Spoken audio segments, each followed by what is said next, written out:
한 주간에도 여러분들 좋은 일들이 넘치기를 주의 이름으로 축원합니다. 오늘의 세상이 주는 교훈이라는 말씀의 제목으로 하나님 말씀을 전할 때 여러분들 삶 속에 큰 변화와 은혜가 있기를 주의 이름으로 축원합니다. 먼저 우리가 신앙생활하면서 배우기를 하나님이 세상을 창조했다는 사실을 다 배우고 알고 계시죠? 창세기 1장 보면 하나님이 세상을 창조하셨습니다. 창조하신 하나님께서 세상을 주관, 움직이시는 것도 여러분들이 믿으실 것입니다. 할렐루야. 그래서 세상의 모든 것들을 하나님이 만드셨고 그 질서를 따라서 움직이고 계십니다. 그러면 이런 세상에 지금 오늘에 살면서 여러분들은 세상을 바라보면서 무슨 생각을 할까요? 하나님이 만드시고 지금 움직이시는 세상을 여러분들이 보시면서 어떤 생각을 하십니까? 아마 제가 여러분들의 이야기들을 좀 들어보면 세월이 너무 빠르다. 나이 드신 분들은 그렇게 이야기합니다. 세월이 빠른 걸까요? 우리가 어렸을 때하고 나이 들었을 때하고 세월의 시간이 빠른가요?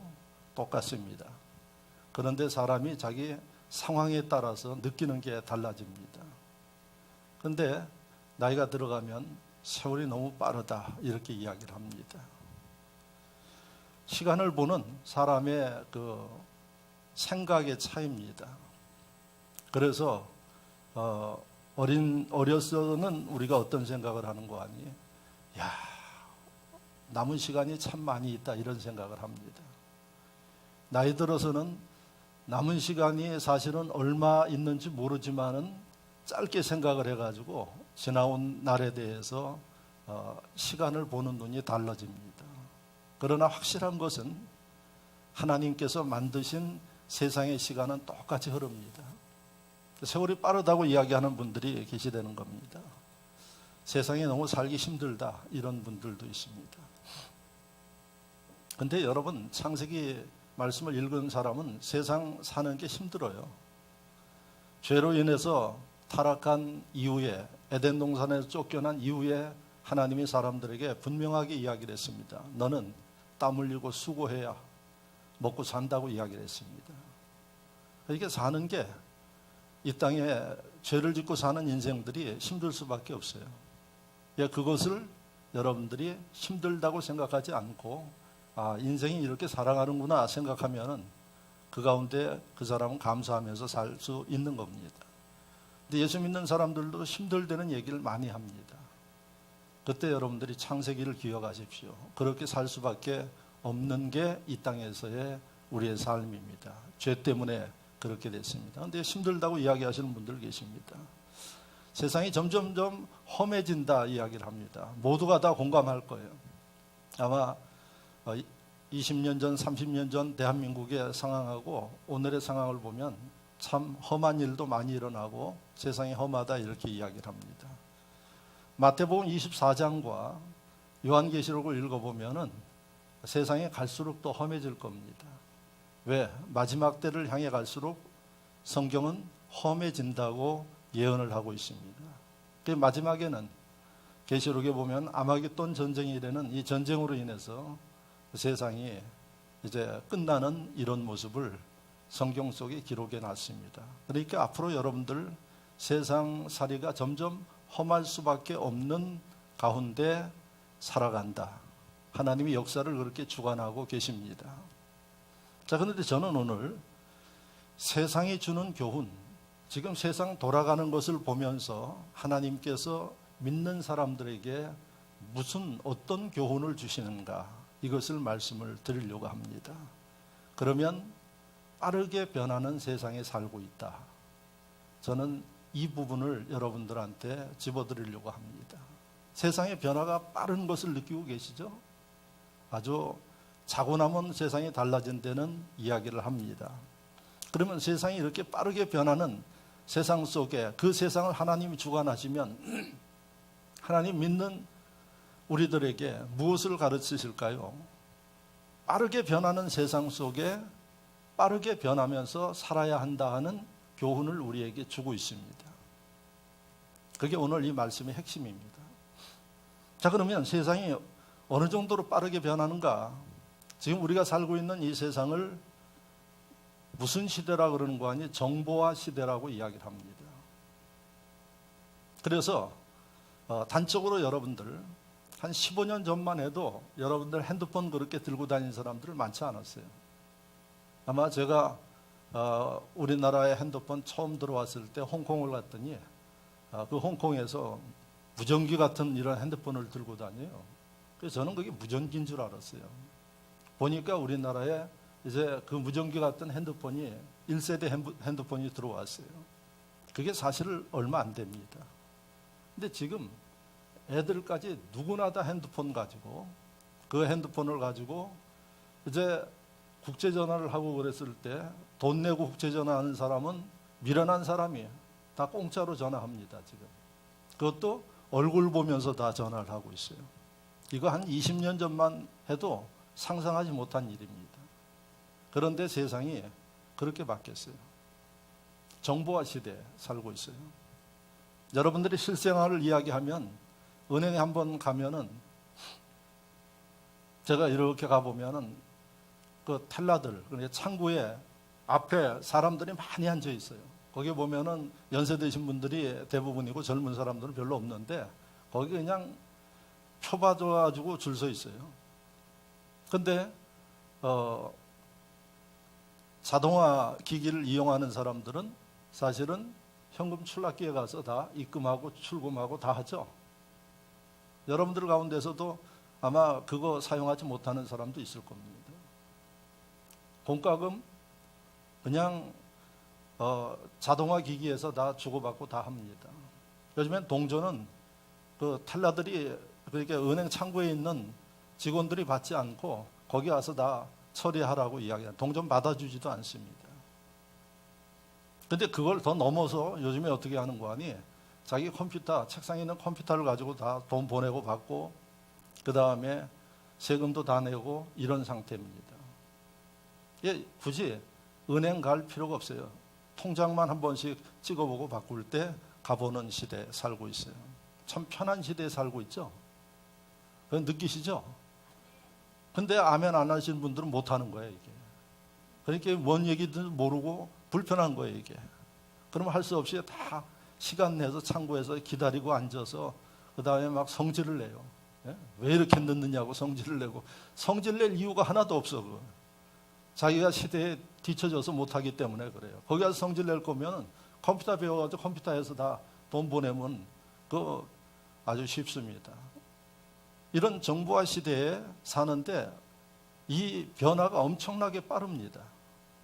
엄청나게 빠른 변화에 여러분들이 준비해서 대응하지 못하면 그는 그 시대에 뒤처지는 삶을 살 수밖에 없어요. 불편할 수밖에 없어요. 어떨 때는 짜증낼 수밖에 없어요. 자, 그런데 우리가 살고 있는 정보화 시대가 제가 보면 제가 컴퓨터를 처음 썼을 때가 1987년도에 처음 컴퓨터를 썼어요. 그때 아마 목회자들 가운데서는 상당히 빠르게 제가 컴퓨터를 썼어요. 저는 그 전에 사회생활을 할 때 이미 그 컴퓨터 교육을 받았어요. 1980년대에. 그래서 홍릉에 있는 과학기술연구소에서 그걸 받아가지고 개인 컴퓨터가 없고 그 회사 안에서는 그런 교육을 다 배웠어요. 그래서 1987년, 88년도에 제가 아마 목회자들 가운데는 제일 빠르게 컴퓨터를 사용한 사람입니다. 그때 제가 컴퓨터를 가지고 설교를 작성하고 이렇게 하면은 저희 동기 목사님들이 와가지고 뭐라 그러는 거야. 야, 컴퓨터를 손으로 이렇게 작성해야지. 설교를 손으로 작성해야지 컴퓨터로 작성하느냐 이런 얘기 했어요. 아니 손으로 쓰는 거나 컴퓨터로 쓰는 거나 컴퓨터로 쓰는 게 훨씬 낫죠. 잘못 쓰면 지우고 다시 하면 되는데 그런 얘기 해요. 그러면서 강 목사가 세상살이 너무 편하게 하려고 타락했다고 이야기를 해요. 예? 지금 컴퓨터 쓰는 목회자들 저보다 더 잘 씁니다. 그런데 타락했던 얘기 안 합니다. 왜 타락했다 그러는 건 세속화됐다는 얘기예요. 참 그 이야기를 지금 제가 하면 웃습니다, 가끔. 예? 앞을 내다보지 못하는 사람들의 이야기였어요. 그게 1980년대 말부터 시작된 정보화 시대가 지금 2010년, 18년대 한 30년밖에 안 되는데 우리 사회를 엄청나게 변화시켰어요.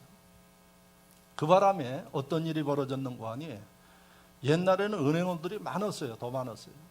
지금은 그 옛날에 있는 은행원들이 한 반밖에 안 돼요. 제가 보면 그래요. 그러니까 그 은행원 그 전에 70년대, 80년대만 해도 여기는 아주 진짜 좋은 직장으로 생각을 했어요.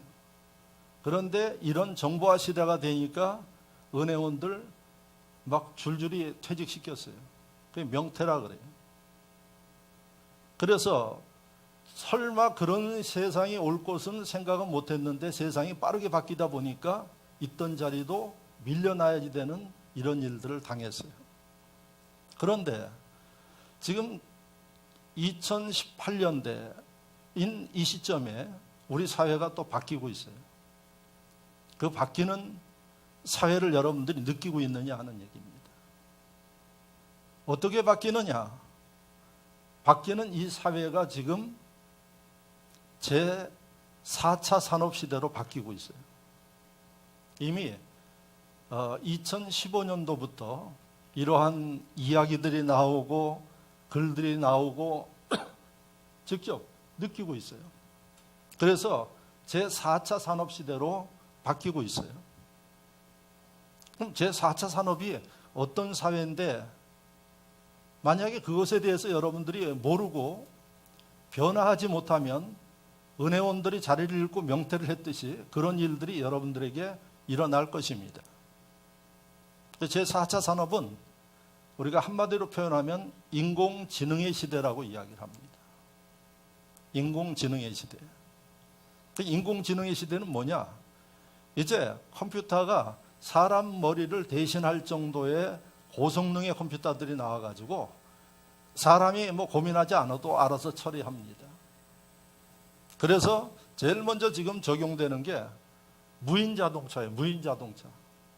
사람 없어도 지가 다 운전하고 다니는 거예요. 아마 우리나라도 보니까 2022년도에면 상용화돼서 거리를 다닌다 그래요.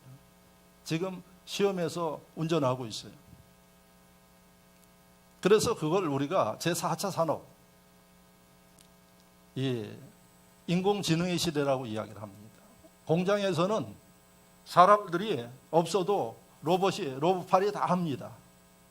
물건 옮기고 뭐하고 하는 거 다 해요. 그 정도 하지만 앞으로는 사람이 하는 일들까지 로봇이 다 해요. 여러분, 이런 것들을 갖다가 우리가 지금 제4차 산업 시대에 들어와 있어요. 근데 4차 산업 시대가 들어왔는지도 모르니까 대처도 못하고 이렇게 하면 어떤 일이 벌어질까요? 공장에서 일하던 사람들 다 쫓겨나요, 이제. 왜? 데모나하고 월급도 올려달라고 그러니까 로봇으로 다 바꿔버려요. 로봇은 월급 올려달라고 이야기 안 합니다. 관리만 잘해주면 됩니다. 그리고는 뭐라고 이야기를 하는 거 아니? 왜 나 쫓아내느냐고 이야기를 합니다. 시대가 바뀌었어요. 그리고 여러분들이 경영자가 되어도 그렇게 골치 아픈 일을 하기 싫어해요. 요즘에 돈 많은 사람들이 기업 같은 데 운영하고 하는 것을 골치 아프게 생각해요. 그냥 돈 쌓아두고 그거 쓰려고 생각하는 사람들이 많대요. 왜? 사람들이 너무 똑똑해지고 속 썩여가지고 아예 그 돈 들여서 골치 아프게 그렇게 할 거면은 그 돈 안 들이고 그냥 있는 돈 쓰고 만드는 사람들이 많이 있습니다. 자, 이렇게 4차 산업시대로 세상이 변하고 있는데 나는 어떤 상태에 있느냐 하는 겁니다. 특히 예수 믿는 심령들, 이 사회를 하나님이 세상을 주관하시는데 하나님이 이렇게 변화를 인도하시는데 예수 믿는 하나님의 백성들은 지금 어떻게 사느냐 하는 문제예요. 만약에 정보화 시대에서 컴퓨터나 이런 것들을 취급하지 못하는 사람들은 지금도 불편해요. 그런데 이렇게 한 단계 더 발전되는 시대에 변화하지 못하면은 그때는 불편한 정도가 아니라 적응하기가 어렵다는 얘기입니다. 그래서 여러분, 그러한 변화에 익숙하지 못하면, 적응하지 못하면, 준비하지 못하면 어떤 일이 벌어지느냐? 그전에는, 요즘에는 저도 뭐 시계 안 차고 다녀요. 왜? 핸드폰이 있으니까 굳이 찰 필요 없어요. 근데 시계 굳이 차고 다니는 분들도 많이 있더라고요. 근데 여름에 땀 나고, 그 다음에 이 와이셔츠 길게 입는 사람들은 여기가 다 해져요, 시계 차면. 그래서 핸드폰 가지고 다 봅니다. 근데도 지금도 패션으로 시계 차는 분들이 많이 있는데, 저희 어려서는 시계 차는 게 소원이었어. 그게 부의 상징이에요. 그때 스위스의 시계가 제일 유명했어요. 그래서 1960년대 스위스가 전 세계 시계를 얼마나 팔았는가 하니 90%를 팔았어요. 스위스 시계가 전 세계 90%예요. 그런데 스위스 시계가 그것만 자랑하고 있다가 뭘 놓쳤는가 하니 정보화 시대 되면서 디지털이 됐어요. 일반 시계는 아날로그죠. 똑딱똑딱 가는데 이게 디지털로 바꿨어요. 그런데 스위스의 시계 산업 하는 사람들이 자기 그 아날로그 시계에 대한 자부심과 긍지를 가지고 변화를 하지 못한 거예요. 그래서 지금 어떻게 됐느냐? 스위스 시계가 세계를 지배하는 퍼센테이지가 9%예요. 10분의 1밖에 안 돼요. 변화하지 못하는 것을 읽지 못하고 준비하지 못하니까 그 막강하게 시계 팔아서 살았던 스위스가 시계로서는 거의 이제 별 재미를 못 보고 있어요. 나라든 개인이든 하나님이 주관하는 세상에 살면서 하나님의 뜻을 읽지 못하면 우리는 하나님이 우리에게 약속하시기를 너희는 머리 대고 위에 있도록 하라 하는 약속을 주셨는데 머리는커녕 꽁지도 되기 힘든 그런 상황 가운데 살 수밖에 없어요. 자, 그러면 우리가 어떻게 이러한 시대 변화 속에서 해야지 되느냐? 그래서 제가 성경을 통해서 여러분들에게 이 말씀을 알게 하고 또 준비하게 하려고 합니다. 오늘 본문 읽으셨죠? 1절부터 3절까지 읽었는데 시간상 제가 제일 조그만 분량만 읽고 나머지는 집에 가서 읽어보세요. 그 내용이 예수님이 2000년 전에 이 땅에 오셨어요. 예수님이 하나님께서 보내서 이 땅에 오신 거죠. 왜 오셨는가 하니 우리를 살리기 위해서 오셨어요. 우리의 죄를 대신 지고 부활하셔서 우리에게 생명을 주기 위해서 하나님이 보내셔서 이 땅에 오셨어요. 그래서 예수님이 오셔서 하나님의 말씀을 전하면서 하나님의 뜻에 의해서 내가 왔고 그리고 하나님의 사명을 받아서 너희를 살리고 내가 왔다. 이렇게 이야기를 해도 사람들이 안 믿었어요. 믿기가 힘들죠. 그러니까 예수님이 이적과 표적을 보였어요. 하나님의 능력을 행하고 그래서 죽은 자도 살리고 하면서 내 말이 그냥 말로 끝나는 게 아니라 하나님이 나를 보내서 왔다는 것을 표적으로 입증을 했어요. 그런데도 많은 그 당시에 유대인들 가운데 배운 사람들, 권력을 가지고 있는 사람들, 바리새인들과 사두개인, 서기관 이런 사람들인데 그 똑똑한 사람들이 성경하면은 아주 훤하게 아는 사람들이 예수 그리스도를 믿지 않았어요. 왜 믿지 않았어요? 그 당시에 그 사람들의 그 생각으로는 이해가 안 되는 거예요. 그런데 그런 메시아가 올 것에 대해서 성경 말씀이 없었느냐? 있었어요. 성경 말씀에 이사야 말씀에도 보면은 정확하게 예수님이 베들레헴에 태어나시고 그 다음에 구체적으로 어떤 일을 하실 건지에 대해서 다 구약에 예언했어요. 그거 모르는 게 아니라 다 알아요. 그런데 그 말씀에 예언된 메시아가 이 땅에 오셔서 사람이 행할 수 없는 능력과 이적을 베풀었음에도 불구하고 이들은 예수를 부인했어요. 즉 하나님이 구약에서 신약으로 세상을 바꾸는데 이들이 하나님의 그 섭리를 모르고 예수 그리스도를 부인한 거예요. 변화를 거절한 거예요. 왜 거절했느냐? 지금 자기들이 권력을 가지고 있고 자기들이 사는 그 기득권이 너무 좋은 거예요. 그런데 이 세상이 변하기를 원치 않는 겁니다. 여러분, 사람이 하나님의 능력을 능가할 수 있나요? 거스릴 수 없는 겁니다. 그런 얘기합니다. 사람이 역사를 거스릴 수 없다 이야기를 합니다. 사람이 시간을 거스릴 수 없다 이야기를 해요. 그 얘기는 뭡니까? 사람이 하나님이 만드신 창조 세계의 질서를 거스릴 수 없는 거예요. 그런데 바리새인들과 사두개인들이 오늘도 예수님에게 이야기를 합니다. 진짜 당신이 하나님의 아들 메시아면 우리에게 표적을 보여달라고 이야기를 해요. 1절 말씀이 그 내용이에요.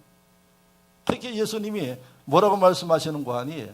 예수께서 대답하여 이르시되 너희가 저녁에 하늘이 붉으면 날이 좋겠다 하고, 저녁에 해가 떠서 붉은 이 노을이 지면은 그 다음 날 어떻게 날씨가 좋겠구나 이렇게 생각할 겁니다. 그리고 3절에 보니까 아침에 하늘이 붉고 흐리면 오늘은 날씨가 굳겠다 하나니, 야 너희는 날씨를 보면서도 그렇게 알면서 하나님의 말씀을 읽고 하나님이 보낸 나의 메시지를 듣고 능력을 보면서도 이 시대의 흐름을 하나님이 어떻게 이끌어 가시는지를 모르고 있느냐 이렇게 이야기를 해요. 그 말씀이 오늘 예수님 말씀인데 마지막 부분에 뭐라고 말씀하셨는고 하니, 날씨는 분별을 알면서 시대의 표적은 분별할 수 없느냐 이렇게 이야기를 하고 있어요. 날씨를 보면 비가 오겠다 맑겠다 이야기를 하면서 이 시대에 하나님이 역사하시는 이 시대의 표적을, 시대의 흐름을 너희가 알지 못하느냐. 오늘 예수님이 이런 말씀을 주셔서 깨우치게 하셨음에도 불구하고 변화하지 못한 이 사람들, 나중에 예수님 십자가에 못 박아 돌아가시게 하는 그러한 사람들로 심판받을 수밖에 없는 인물들이 되었습니다. 하나님께서 예수님을 보내어서 구약에서 신약의 시대로 변화시키는 그 과정에 제자들은 어부들이었지만은 변화를 받아들이고 말씀을 믿고 예수님 말씀하신 대로 준비했을 때 그들은 예수님의 어부에서 예수님이 사용하는 훌륭한 제자들이 되었던 것입니다. 그들보다 훨씬 좋은 위치와 학문을 가지고 있었던 심령들은 오히려 그 삶의 마지막이 처참하게 여러분 끝내줄 수밖에 없는 비운을 맛보게 된 겁니다. 똑같습니다. 오늘날 지금 하나님께서 역사를 주관하셔서 정보화 시대에서 제4차 산업시대로 넘어가고 있는데 예수 믿는 여러분들은 무슨 생각을 하고 살아가시느냐 하는 얘기입니다. 혹시 여러분들 가운데 내가 살 만큼 살았으니까 이제 적당히 살면서 되면 되지 무슨 변화에 준비를 하고 신경을 쓰느냐, 그러면서 뭐라고 이야기를 하는 건 요즘에 100세 시대라고 이야기를 합니다. 100세 시대를 이야기하면서 이제 적당히 살다가 죽으면 되겠다 이렇게 이야기를 합니까? 여러분 어리석은 사람입니다. 하나님이 우리에게 시간을 주신 것은 축복입니다. 할렐루야. 그러면 앞으로 이렇게 변화되는 시대에 내가 얼마나 살지 모르지만은 그 시대에 여러분들이 행복하게 살고 잘 적응하면서 살기 위해서는 내가 무엇을 어떻게 해야 되는지 여러분들이 알고 있어야 되는 것입니다. 자, 그러면 오늘 이 말씀에서도 보면은 변화를 이야기하고 있어요. 이들이 뭐가 변화가 안 된 거예요? 그들의 신앙, 믿음이 변화 안 된 거예요. 그들은 그동안 이 구약의 훈련과 구약 말씀에 매여서 율법에 매여서 살고 있어요. 만약에 이들이 제자들처럼 예수 그리스도를 인정하고 신약의 예수 그리스도의 말씀을 믿었으면 삶이 달라졌어요. 변화를, 그들이 신앙의 변화를 거부했던 겁니다. 그러면 오늘날에도 마찬가지예요. 여러분들이 신앙생활을 하면 시간이 흐를수록 신앙의 변화가 있어야지 돼요. 믿으면 아멘. 신앙생활을 성경에 보면 뭘로 비유했는가 하니 우리의 몸에 비유를 했어요. 그리고 고린도전서 13장 11절 말씀을 보면 우리의 몸에 비유한 하나님께서 뭐라고 말씀하시는가 하니 어린아이와 같은 신앙생활에서 어른과 같이 장성한 신앙인으로 바뀌어야 된다고 이야기를 하고 있습니다. 고린도전서 13장 11절이에요. 여러분, 세상을 보면, 세상 이치를 보면 우리가 하나님의 뜻을 알 수가 있는 거예요. 왜? 하나님이 만드신 세상이기 때문에. 그래서 세상 돌아가는 것을 보면서 하나님의 뜻을 깨닫는 것을 우리가 일반적인 계시라고 이야기를 해요. 그래서 여러분, 사람이 태어날 때에서부터 나이 들어서 장성할 때까지의 모습을 보면 하루가 다르게 변화됩니다. 특히 성장할 때 아이들을 보면은 키가 한두 달만 안 봐도 쑥쑥 자라요. 그리고 우리 어린이집이 밑에 있는데 이 영세반에서부터 위에까지 있어요. 그런데 영세반 아이들 어떨 때는 보면은 말을 전혀 못해요. 근데 이게 몇 달 있다가 이렇게 보고 그러면 말을 아주 유창하게 해요. 예? 아주 깜짝 놀랄 정도로 그렇게 이야기를 해요. 그게 정상이에요, 비정상이에요? 정상이죠. 그 아이들이 또 보면은 이렇게 어린이집에 와가지고 걸음도 제대로 못 걷던 애가 요즘에 보면 아주 날라다녀. 예? 시간이 흐르면 하나님의 법칙에 따라서 정상적으로 그렇게 돼야지 돼요. 그래서 하나님이 오직 답답하면 고린도전서 13장 11절에 신앙생활 한 지 10년이 됐는데도 지금도 걷지 못하고 기어다녀요. 예? 10년이 됐는데도 제대로 스스로 기도 생활도 못해요. 하나님의 말씀도 듣기보다는 세상에 가서 노는 게 더 좋아. 그걸 갖다 뭐라 그러는 거 아니? 어린아이의 신앙이라고 이야기를 합니다. 그래서 변화되는 이 하나님의 세상 속에서 살면서 우리의 신앙이 변화되지 않으면 실패한다는 얘기예요. 그래서 첫 번째 우리가 변화되어야 할 것은 신앙, 믿음이 변화되어야 된다는 사실입니다. 어린아이에서 장년으로 바뀌어져야만이 우리의 삶이 더욱더 하나님 은혜 가운데 축복된 삶으로 바뀐다는 이야기입니다. 여러분, 하나님께서 어린아이와 같은 상태에 있는 심령들 기뻐하지 않습니다. 시간이 지나면 스스로 신앙생활하고 하나님 앞에 영광도 돌리고 주님을 위해서 내가 어떻게 헌신해야 할 것인지 이런 것들을 생각해야지 목사가 시켜서 하느냐 하는 얘기입니다. 여러분, 세상 살면서도 눈치가 빠른 사람들이 사랑받아요. 눈치가 둔한 사람들 참 답답해합니다. 예? 이야기하지 않아도 뭘 생각하고 뭘 원하는가 하는 것들을 알고 움직이는 심령들, 그 사람들이 사랑받는 거예요. 어린아이는 절대 그렇게 못합니다. 어른이 돼야지 되는 겁니다. 그래서 변화되는 세상을 보면서 우리는 내 신앙의 변화가 어떠한가를 여러분들이 점검해 보셔야지 됩니다. 그래서 여러분들의 신앙이 장성한 신앙이 되어서 하나님이 시키지 않아도 스스로 하나님의 뜻을 알고 섬기고 대처해 나가고 세상에서는 내가 어떻게 살아야 할 것인가 그런 것들을 스스로 해나갈 수 있는 심령들이 되어져야 된다는 사실입니다. 요한 3서 하나님께서 말씀하시기를 내 영혼이 잘된 같이 내가 범사에 잘되고 말씀하십니다. 여러분, 범사에 잘되고 영혼이 잘되고가 아니라 내 영혼이 잘됨 같이 하나님이 범사에 잘되게 만드신대요. 무슨 얘기입니까? 너희의 신앙생활, 믿음의 생활을 잘 관리하고 성숙시켜서 세상 가운데 살아가는 그 일에서도 하나님의 인도하심과 분복 가운데 앞질러가는 인물이 되게 하시겠다는 얘기예요. 할렐루야. 신앙생활 그렇게 중요한 겁니다. 제가 목사이기 때문에 여러분들 신앙생활 열심히 하라고 이야기하는 거 아닙니다. 성경을 보십시오. 영혼이 잘 돼야 그때 범사가 잘 될 수 있는 것입니다. 1907년 평안북도 정주에 이승훈 선생님이 학교, 오산학교를 세웠어요. 일제에 눌려서 희망이 없이 방황하는 젊은이들을 이제 불러서 교육시켜서 애국심을 갖고 그들의 생각을 깨우쳐주기 위해서, 계몽시키기 위해서 오산학교를 세웠어요.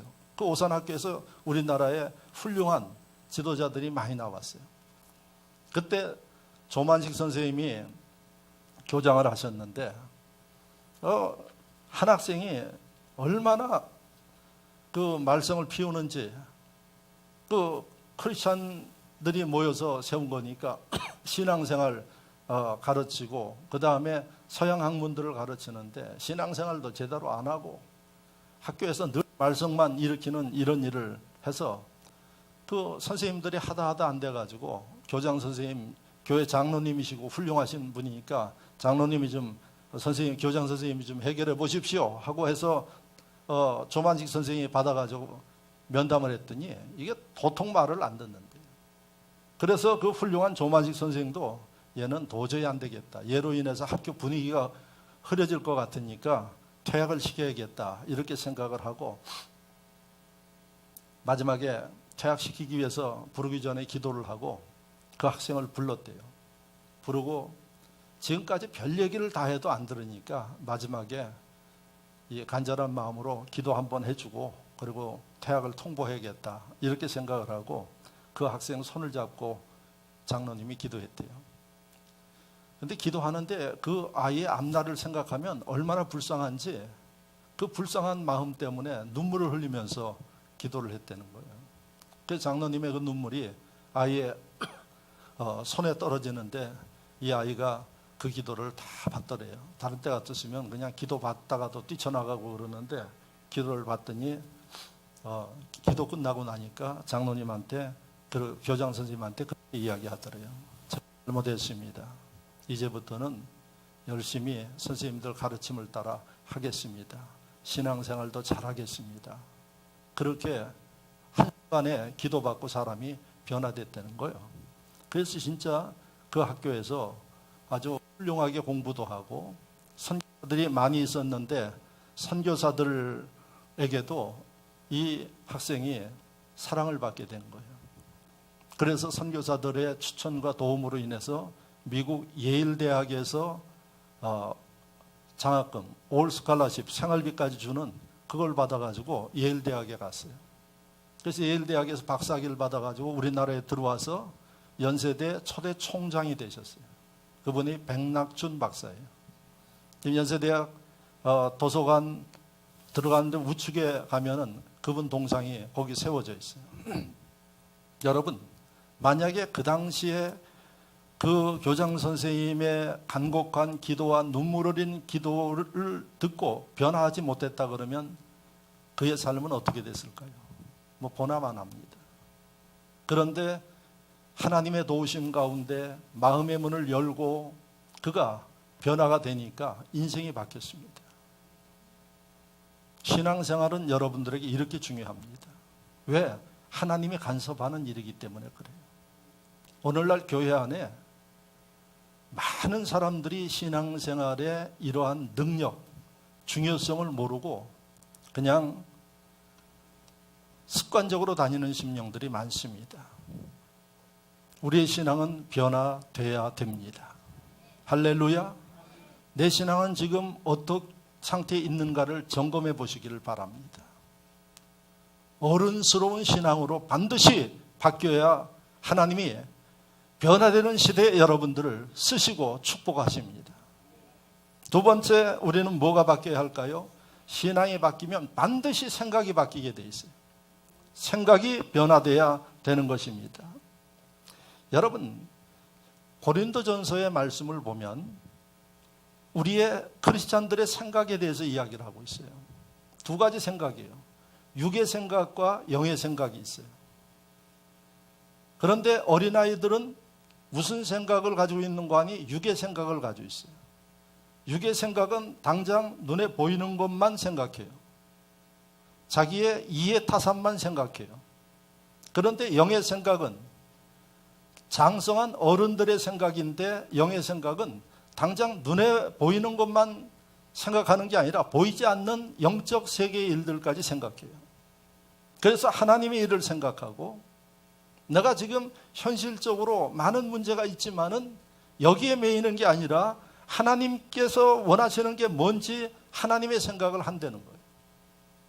그래서 여러분, 신앙이 어린아이에서 장성한 사람으로 바뀌면 생각이 반드시 육의 생각에서 영의 생각으로 바뀌게 된다는 사실입니다. 할렐루야. 여러분들은 육의 생각을 하면서 사시는지 하나님의 백성으로 영의 생각을 하면서 사는지 이것에 대해서 자기를 점검해 보셔야 됩니다. 자, 성경에 보면 많은 사람들이 나오는데 특별히 누가복음 19장에 삭개오가 나와요. 삭개오 잘 알죠? 키가 작아서 뽕나무에 올라가서 주님 만난 삭개오. 주일학교 학생들도 다 알아요. 그런데 이 삭개오는 예수님 만나기 전에는 육의 생각을 가지고 살았어요. 그래서 삭개오는 세리로 있으면서 하여튼 남의 돈 도둑질해서라도 다 모았어요. 왜? 자신이 행복하게 살기 위해서. 돈 많이 가지면 행복할 줄 알고 남의 돈 부정한 방법으로 다 모았어요. 토색이라고 이야기를 해요. 그 육의 생각이에요. 육의 생각을 가지고 돈 많이 모아서 살만한데 마음속에 만족이 있는 게 아니라 공허해요. 그리고 사람들로부터 죄인이라고 왕따당하는 이런 삶을 살아요. 그러니까 이게 행복하질 않아요. 육의 생각으로 모을 만큼 모았고 욕심 부려서 했는데 그 인생이 행복한 게 아니라 사람들로부터 버림받는 비참한 이런 것을 느꼈어요. 어느 날 주님이 지나가신다는 얘기를 듣고 예수 그리스도를 보기 위해서 키가 적으니까 뽕나무 위에 올라간 거 아닙니까? 주님이 삭개오야 내려오라. 그 주님을 만나고 주님이 삭개오 집에 들어가서 예수님이 삭개오 집에 들어가니까 사람들이 뭐라고 이야기를 했습니까? 어떻게 주님이 죄인의 집에 들어갑니까? 우리도 사람 취급하지 않는데 죄인의 집에 주님이 들어가십니까? 이렇게 이야기함에도 불구하고 예수님이 삭개오의 집에 들어가셨어요. 예수님을 만난 삭개오, 그날로 그의 인생이 바뀌어버렸어요. 어떻게 이야기를 합니까? 내가 죄인입니다. 지금까지 내가 토색했습니다. 도둑질했습니다. 고백할 수 있는 거. 육의 사람이 영의 사람으로 바뀌는 거예요. 그리고 그는 더한 얘기를 합니다. 제가 지금까지 도둑질한 것에 2배를 더해서 갚도록 하겠습니다. 자기 재산 모아놓은 거 다 처리해서 갚겠다는 얘기예요. 여러분 모아놨는데 거기에 2배를 주면 망하는 겁니다. 그렇지 않겠습니까? 성경에 2배를 주겠다고 이야기를 하고 있어요. 이자가 아무리 높아도 2배 주는 게 어려워요. 그러니까 삭개오는 이제 내가 죄인인 것을 회개하고 나니까 돈이 중요한 게 아니더라 하는 거예요. 그래서 하나님 앞에 진짜 참여하는 마음으로 2배씩 갚아주겠다고 서약을 하고 주님의 제자가 되었습니다. 이 삭개오가 바로 생각이 바뀐 육의 사람에서 영의 사람으로 바뀐 모습이에요. 나는 어떠한가 하는 얘기예요. 예수를 믿으면서도 지금도 내 중심으로 내 욕심, 항상 나를 먼저 생각하고 이렇게 산다 그러면 육의 사람입니다. 예수 그리스도의 갚을 수 없는 구속의 은혜를 받았으면 주님을 위해서 살 수 있어야죠. 주님을 위해서 희생할 수 있어야죠. 흔히들 이야기합니다. 제가 참 마음은 꿀떡인데 원인데 시간이 안 돼서 못하겠습니다. 이건 어린아이와 같은 생각입니다. 내가 시간이 없으면 갚을 수 없는 구속의 은혜를 받은 주님을 위해서 시간을 만들어서라도 제일 가치 있는 것을 드려야겠다는 생각이 있어야 이게 영의 사람입니다. 그래서 여러분, 우리의 신앙이 바뀌면 생각이 바뀌게 돼 있어요. 그런데 신앙이 바뀌어서 물어보면 구원받았다고 이야기하는 심령들이 생각이 안 바뀐 심령들이 있어요. 그래서 신앙생활하면서 갈등합니다. 어떤 분들은 뭐 사람 때문에 갈등하고 뭐 때문에 갈등하는데 절대 그렇지 않습니다. 제대로 구원받고 구속의 은혜가 임하면 다른 사람이 내게 핍박을 하든 뭐를 하든 그거 여러분 문제가 안 됩니다. 스데반을 보십시오. 사도행전에 나오는 스데반 집사가 돌에 맞아 죽지 않습니까? 얼마나 억울합니까? 그런데 스데반 집사 원망하지 않았습니다. 오히려 하늘의 소망을 보면서 기뻐하면서 주님 저들의 죄를 용서하여 주옵소서 이러고 여러분 천국 갔습니다. 오늘날 많은 심령들이 시험에 들어서 누구 때문에 교회 때문에 뭐 때문에 이런 얘기합니다. 제대로 예수 만나고 제대로 변화되면 여러분 모든 게 감사해요. 할렐루야. 내 계산 내 생각하지 않아도 주님을 위해서 우리가 헌신하고 충성해도 주님은 그 심령 위에 역사하시고 축복하시는 겁니다. 그래서 주님은 우리의 생각의 변화를 말씀하고 계십니다. 생각을 바꾸십시오. 주님은 마태복음 16장 33절에 너희는 먼저 그 나라와 그 의를 구하라고 이야기를 하십니다. 그리하면 이에 모든 것을 너희에게 더해 주시라고 이야기합니다. 믿음 없는 사람들 이야기합니다. 하나님 참 이기적이십니다. 하나님은 나를 만드셨고 지금 나를 주관하시는 분이니까 우리의 고집대로 사는 게 아니라 하나님 뜻대로 살아야 돼요. 그게 행복입니다. 그게 미래에 있는 삶의 비결입니다.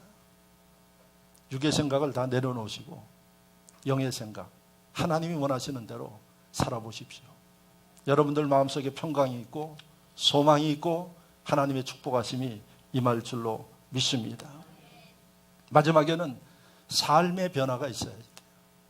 여러분들의 실질적인 삶 속에 변화가 있어야 된다는 사실입니다. 삶 속에 어떻게 우리가 변해야지 되느냐. 여러분, 제3의 물결이라는 엘빈 토플러라는 사람이 이런 얘기를 했습니다. 이제 지구촌은 강자와 약자 대신 변화의 빠른 자와 늦은 자로 구분될 것이고 빠른 자는 승리하고 느린 자는 패배한다. 돈 많이 있고 돈 적은 사람 이 세대가 아니라는 거예요. 힘 있고 힘 없고 이 세대가 아니라 지금은 이 정보화 시대에 사는 이 시대는 빨리 변화에 빨리 적응하는 사람이 승자가 되고 산다는 거예요. 그러니까 여러분 요즘에 보면은 부자들 사람들도 있어요. 예? 그리고 오히려 머릿속에 아이디어 가지고 거부가 되는 사람들이 있어요. 여러분들 쓰는 컴퓨터에 빌 게이츠 마이크로소프트사 그걸 만든 그 사람은 하버드를 중퇴했지만은 머릿속에 있는 그 아이디어 가지고 세계 제1의 거부예요. 그가 이야기를 합니다. 생각이 여러분 거부가 될 수 있는 거예요. 그래서 여러분들의 그 생각이 바뀌어서 삶의 변화를 가져오는 심령들이 이 시대에 여러분 이끄는 심령들이 될 수 있음을 여러분들이 깨닫기를 바랍니다. 빠르게 변하는 여러분들의 삶이 되어져야 된다는 얘기입니다. 가덕이나 게으른데 세상은 빨리 바뀌고 그러면 여러분 희망이 없습니다. 그러면 여러분들이 예수님의 가르침을 보면 마태복음 7장 7절에 보면 여러분들이 잘 아는 말씀 예수님 뭐라 그랬어요? 두드리라 그리하면 열릴 것이요 그랬어요. 이 얘기는 뭡니까? 닫혀 있는 거예요. 닫혀 있다는 얘기는 뭐예요? 절망이에요. 뒤에 뭐가 있는지 몰라요. 근데 예수님이 말씀하시기를 두드리래요. 절망에서 기운 빠져가지고 있는 사람에게 두드리라고 이야기를 합니다. 그게 하나님의 뜻이에요. 그 말씀은 무엇을 이야기합니까? 현실이 절망적이고 현실이 부정적이라도 가만히 있지 말고 도전하려는 얘기예요. 할렐루야. 할 수 있는 것을 하려는 얘기예요. 하나님의 백성들의 삶이 이런 시대에 이런 마음을 가지고 살지 않으면 안 된다는 겁니다. 변화되는 세상 속에 해야 할 일은 아이고 내가 이게 따라갈 수 있겠는가 아니라 따라가기 위해서 두드리고 노력하고 도전하는 이런 삶을 살 것을 예수님이 우리에게 이미 2000년 전에 말씀하고 있어요. 변화된 세상 속에 여러분 그냥 구태하게 사십니까? 아니면 내가 부족해도 해보려고 노력하고 도전하면서 부족하면 하늘의 지혜를 구하면서 움직이는 이런 인물이 되십니까? 제가 지난주 목요일 날 우리 노인대학 학기 개강하면서 어르신들에게 말씀드리는 내용도 이런 비슷한 내용이었어요. 나이 드신 분들의 문제가 뭔고 하니 삶에 대해서 이제 만족하는 거예요. 이 나이까지 살았으니까 앞으로는 그냥 시간 되는 대로 사시겠다는 이런 생각이 팽배해요. 그러니까 주로 어떻게 하는 거예요? 노인들끼리 모인 데 가서 경로당에 가서 놀고 그것도 할 게 없으니까 핫도 쳐요. 좀 뭐를 하는가 보니까 뭐 돈 내기를 그것도 한대요.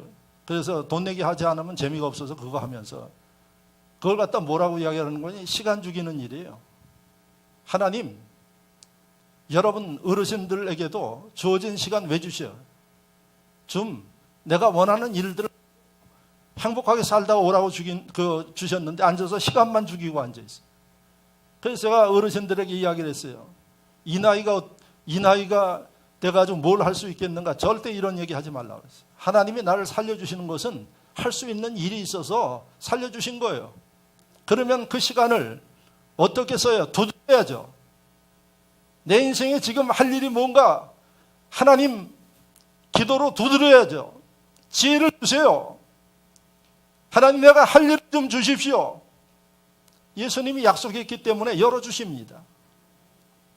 새로운 시대에 여러분들이 변화에 두려워하지 말고 그 변화에 적응해서 앞질러 가기 위해서 두드리는 방법이 다양해요. 그 가운데 여러분들이 하나님이 주관하시기 때문에 그 하나님 앞에 기도하면서 이 시대를 이끌어갈 수 있는 인물이 되도록 지혜를 달라고 기도해 보십시오. 열심히 두드려 보십시오. 하나님은 야고보서에 말씀하십니다. 지혜가 부족하냐? 내게 구하라. 그래야면 꾸짖지 아니하시고 그 지혜를 주시겠다고 약속하고 있습니다. 할렐루야. 여러분, 오늘 이 말씀을 통해서 여러분들이 도전하고 두드리지 아니하면 변화되는 시대 속에 우리는 뒤처질 수밖에 없다 하는 사실을 기억하시면서 오늘 하나님의 말씀처럼 가슴에 새기면서 좀 바쁠 수 있습니다. 안 해본 걸 하기 때문에 힘들 수도 있습니다. 그러나 예수 믿는 심령들은 포기하지 아니하고 열심히 두드리면서 하나님의 인도하심 따라 앞서 나가는, 그래서 여러분들의 삶이 참 희망이 넘치는 그런 삶이 되기를 주의 이름으로 축원합니다. 말씀을 생각하며 다 같이 한 목소리로 기도합니다.